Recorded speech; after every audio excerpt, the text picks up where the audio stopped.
As we approach the halfway point of 2023, we got a lot to cover, so stay tuned. Welcome to another local market update with Rick Batista. Welcome to our monthly market update for June 2023, where we'll be taking a look at both national and local data to get a sense of what's going on in the real estate market today. The local data we'll share in just a bit is for Chicago proper, the 77 areas, and although we do service all of Chicagoland and including the Burbs, later in this video we're only going to dive into the city's data. So let's get started with some fun facts, and we'll share some other info and insights with you before covering the numbers. Fun facts, market time!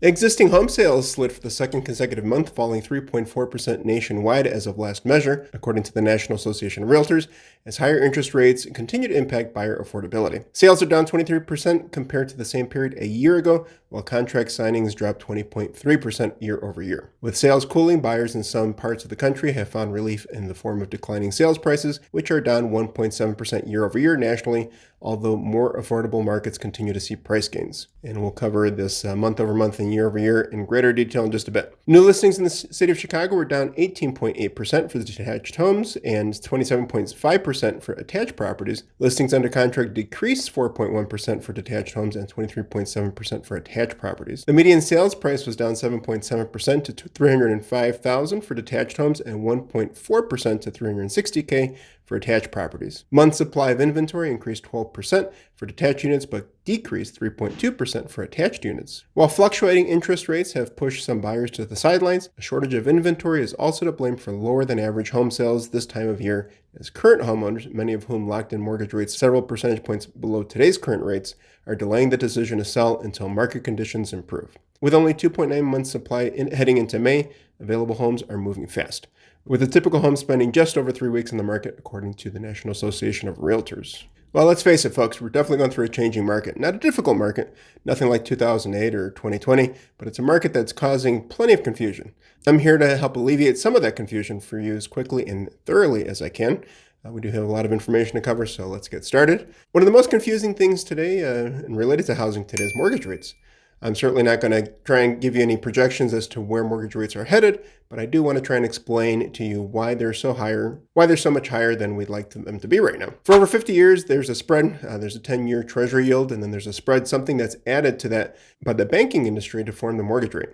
That's their piece of the mortgage rate that they get to keep. And for 50 years, that number averaged out to be 1.72%. So whatever the 10-year treasury yield was, if you had a 1.72% on top of that, that would be your mortgage rate.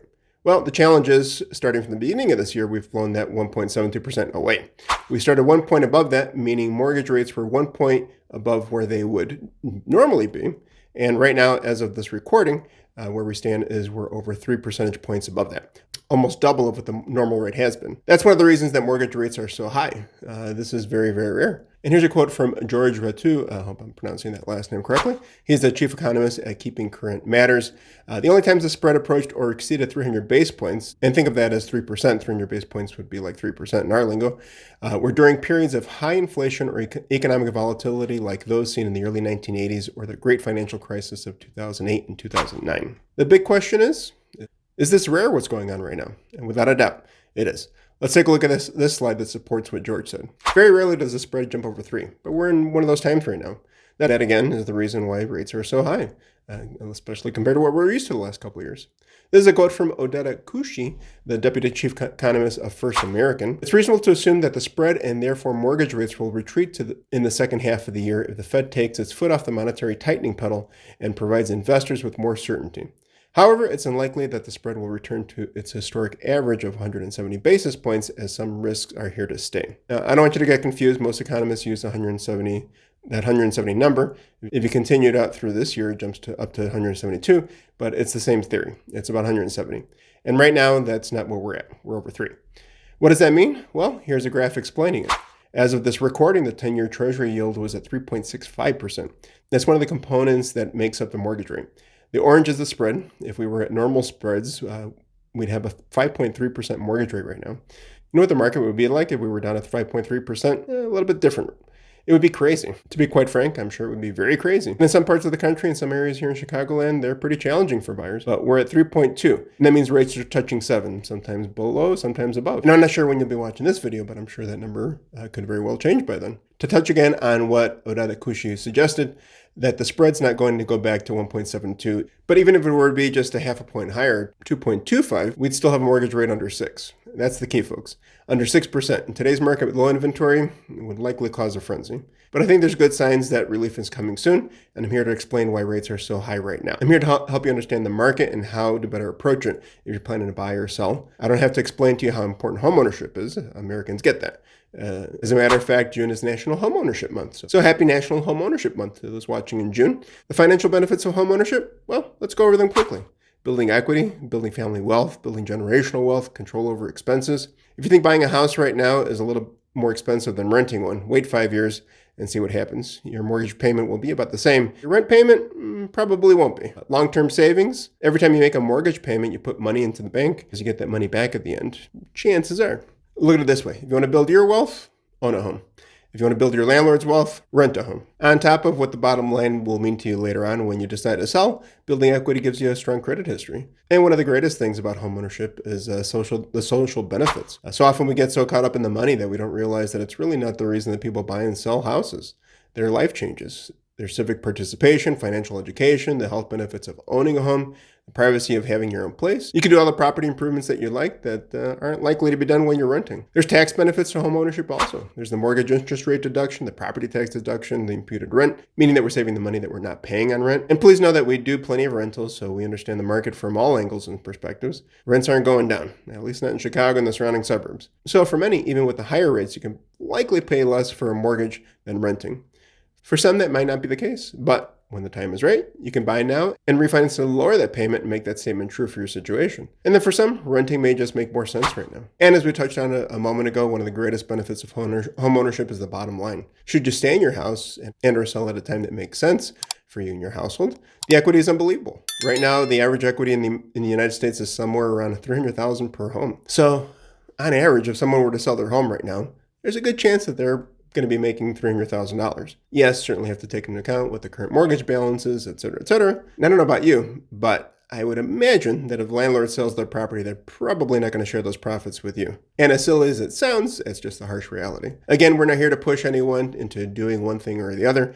We're here to share facts and data in order for you to explore your options as they pertain to you, your household, and what your goals are, short and or long term. Moving along, homeownership remains the #1 feature of the American dream. As a matter of fact, the Median Consumer Insights report recently came out saying that 78% of Americans associate homeownership with the American dream. So anyone telling you, well, I think that homeownership is not really considered the American dream anymore, they're wrong. Ask them where they got their information from, because every survey shows that the vast majority of Americans think just that. And almost every survey says that nearly 3 out of 4 Americans believe it. 65% see homeownership as a means of building intergenerational wealth. Now, what about the younger folks, those whippersnappers out there, the youth today? They're a renter society, right? Not the case. Perception is not always reality. According to this Consumer Insights report, 68% of millennials and Gen Z say investing in real estate is a smart financial decision. And 43% of millennials and Gen Z are considering buying an investment property. Don't let people that have opinions that aren't backed by anything sway your opinion that is backed by numbers. Show them the numbers and ask them to see theirs. Gallup does this every single year, America's opinion of what is the best long-term investment. This has definitely been a rough year for real estate in a sense. Mortgage rates are up, the mortgage payments are up, but still in 2023, real estate was seen as the best long-term investment, even better than gold that is skyrocketing right now because of the recession fears. Folks, real estate has been voted to be the best long-term investment for 11 consecutive years now. Americans believe in home ownership. What you're selling, they want to buy. They're essentially picking up what you're throwing down. But, and it's certainly a badonkadunk, but all the negative headlines that came out last fall, we're going to have another housing crash. It's going to be like 2008 all over again. Prices are going to fall 20-25%. They were all wrong. But the impact of all those statements affected the American consumer.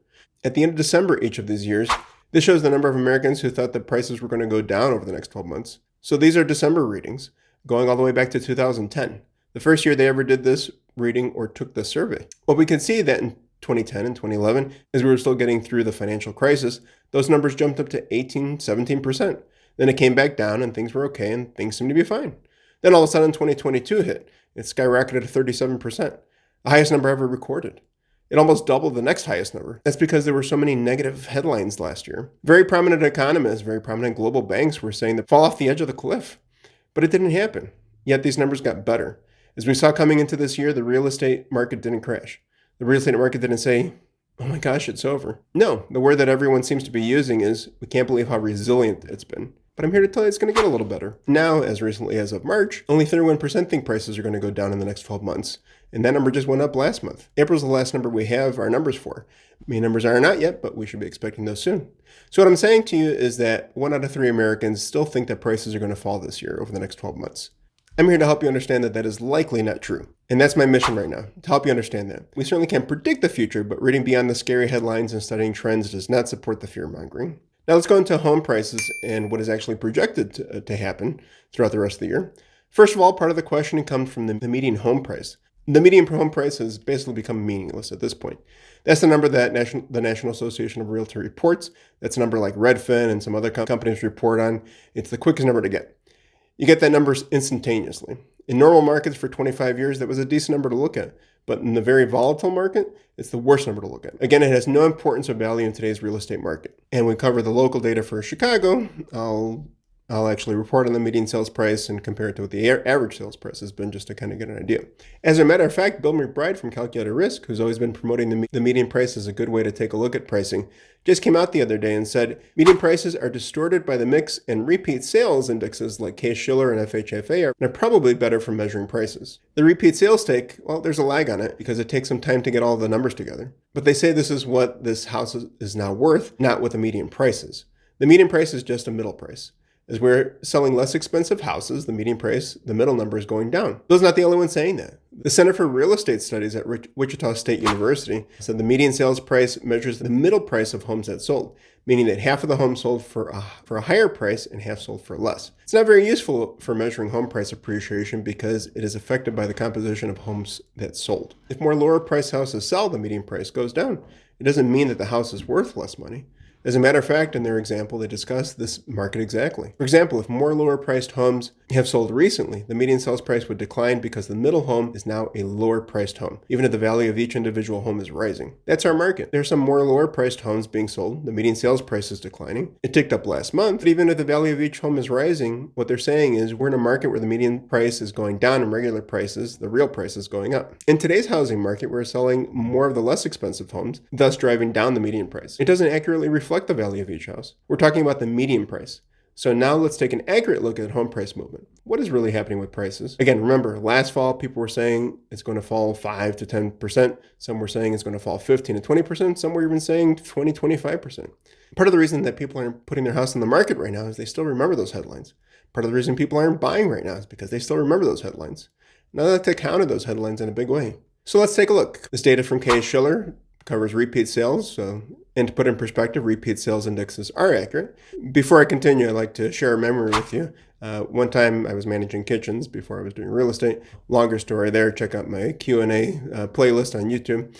One manager pointed out that they recognized I always did things correctly, accurately, even if it meant that I was going to take longer to do it.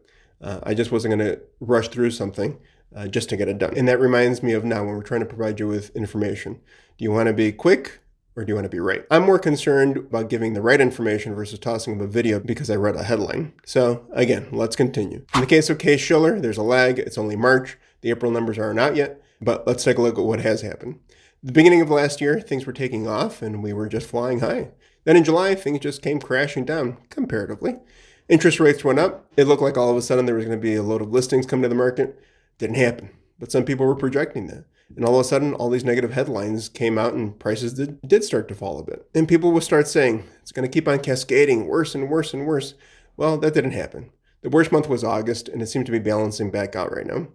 The last 2 months, according to Case-Shiller, are showing positive, not negative. So month over month, the percent change at home value seasonally adjusted is showing that we might be past the worst of it. Remember, back in 2008 or after the crash of 2008, it took us almost 6 years for prices to come back to the positive. Here we're talking about 6 months. So Case-Shiller says prices are stabilizing. What does the FHFA say? Prices are stabilizing. They look at a slightly different set of data, so the numbers are slightly different, but the overall trend is exactly the same. We had a rough second half of the year, and now we're coming back. Well, what does CoreLogic say? CoreLogic says prices are stabilizing. Same thing, folks, same trend. Again, they look at a slightly different sets of data, so the numbers aren't exactly the same, but look at the trend. As a matter of fact, let's put all three of them together and look at all the trends. They're all saying the same thing. The three most reputable home price indexes are all saying the same thing. We had a great first half of 2022, we had a rough second half, and now we're on our way back.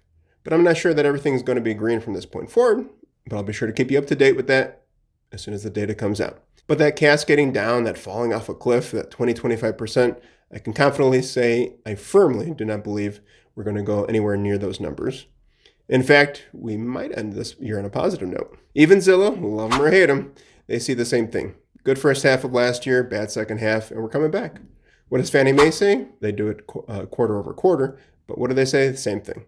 Great 2021, then a great first half of 2022. Then the second half we fell off, and the first quarter we're back up again. And even though the second quarter numbers aren't out yet, we'll have to see what they say. But all this is pretty interesting, right? One thing that I do want to touch on before we continue here is the reality of the situation.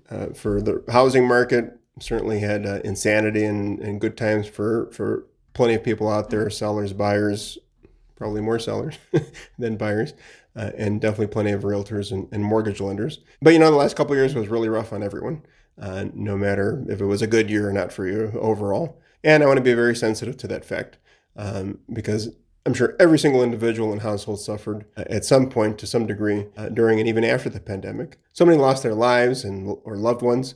And with that said, I'm not trying to erase that huge part of what happened over the last couple of years. I'm simply trying to report the data as it pertains to the housing market, while being mindful and respectful to all of you and how and what and who impacts the market. Now, with that said, let's take a look, because you're going to hear from so many people, well, this year's just not shaping up to be a great year. And it's very easy to say as the months progress and people are going to be comparing this year's data points to last year's. Yes, certainly not what it was last year or 2021 or from the approximately halfway point of 2020, but simply not a fair comparison. How can you compare what's happening this year to the two greatest years, in quotes obviously, in American real estate history in terms of sales and home prices? It was just an anomaly. That's something that wasn't supposed to happen. Certainly not a normal market by any stretch of the imagination. But just because the market isn't as insanely busy as it was, it's not a bad thing. It's normal. But people keep on wanting to compare what's happening now to that time, and that's just not right. It's like comparing how things are in your current relationship to a previous one, or a current lover to your last one. The only constant is you. Let's compare what we should be comparing. Let's compare what's happening now to the other normal year before mid-2020. Home appreciation is about the same. Pending listings, what do you know? About the same. And people can start complaining and saying pending listings are way down, and the showing traffic isn't the same as last year, et cetera, et cetera. Market times are longer. Inventory's up compared to what it was the last couple of years. Yeah. Listen, I've heard this one before, okay? Getting tired of it. But let's look at what we really should be looking at. Let's look at the more normal years of 17, 18, 19, and 20. And yes, things just started getting a little crazy mid-year 2020 when things started to open up a little bit as we progressed through the phases. But the insanity was certainly sure to follow in 2021 and the start of 2022. A lot of people think that there's less listings and less buyers. And I'm here to tell you that there's less quality listings and plenty of buyers looking to pull the trigger on a place that makes sense. Let's look at months inventory. I don't have the May number because hasn't been reported yet by the National Association of Realtors. This is April's number. But if we go to 17, 18, 19, and 20, they're not up, they're down. What we desperately need is more quality listings. And honestly, I don't worry about the headlines except for the fact that consumers are reading them. My clients, my customers, my prospective clients, that's the part that scares me about the headlines. It's almost like having a child and the two parents aren't on the same page. Naturally, the child is likely to sway toward one of the parents' ways. The point is, we're all putting information out there. I'm here to provide accurate information, and unfortunately, I don't have the same money and resources as mainstream media outlets, but hopefully more of you will come and consider me a solid resource to filter through all the bullshit that's out there. Because I totally get it. Who do you believe? Who do you trust? There's so much noise out there, and how do you make sense of it all? Well, I can proudly say that I don't push clients to make a decision. There's one Cuban saying that I like to follow, and I always like to keep in mind, especially when things don't seem to be going your way. And I'm sure that every culture and country has a very similar saying. But roughly translated, it says, what's meant for you, no one can take away. And again, I get it. it's hard at times to make the best decisions possible. The best decision is going based on info, data, your needs, your goals. And sometimes you have to make those scary decisions and choices that may land you exactly where you're supposed to be. Now, moving right along. Many may read that the foreclosures are increasing. The recession's coming, unemployment, et cetera, et cetera. Yes, I get it. The sky's falling.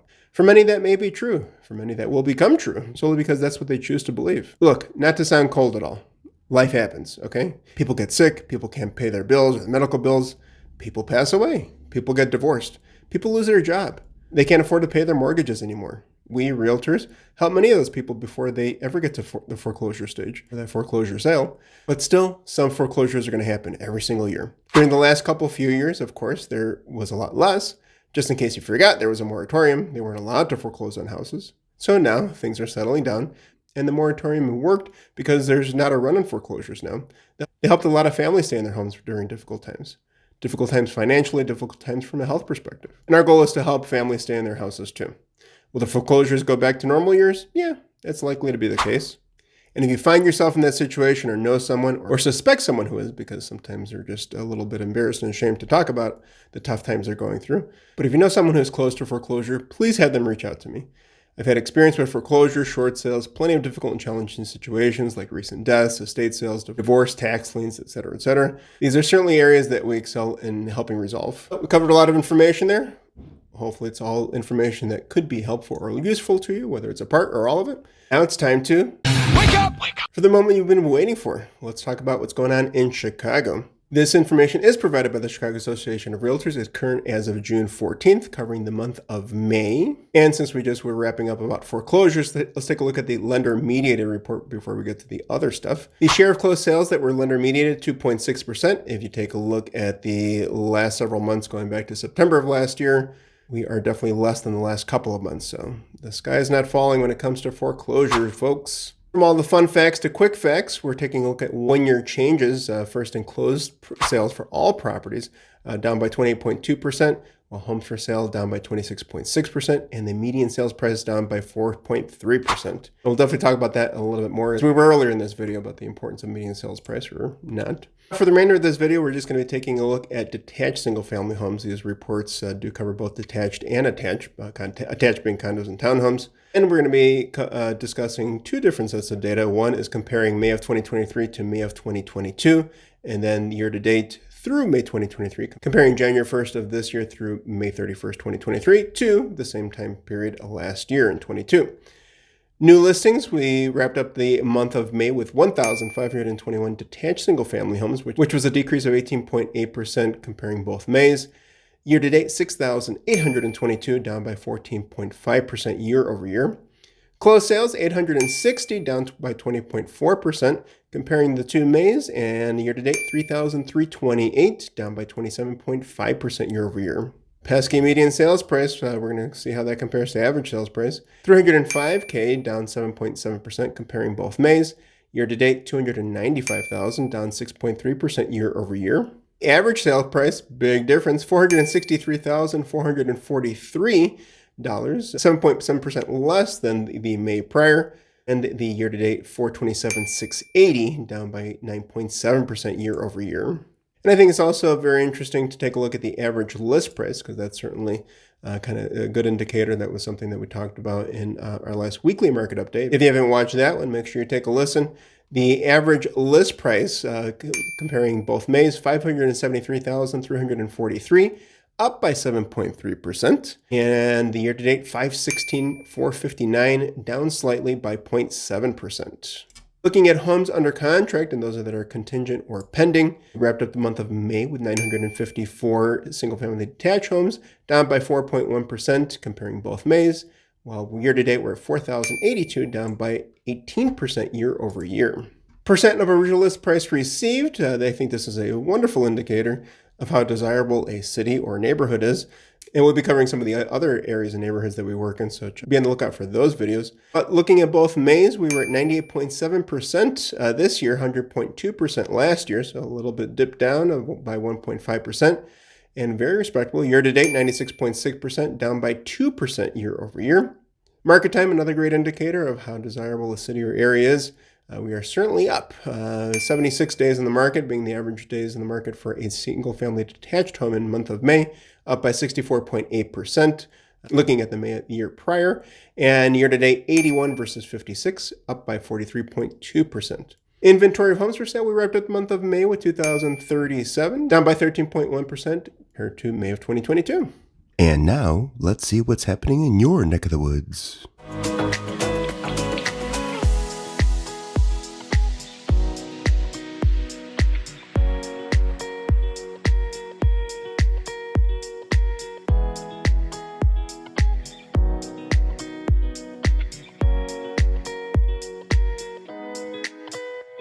So, what does all this information mean for you?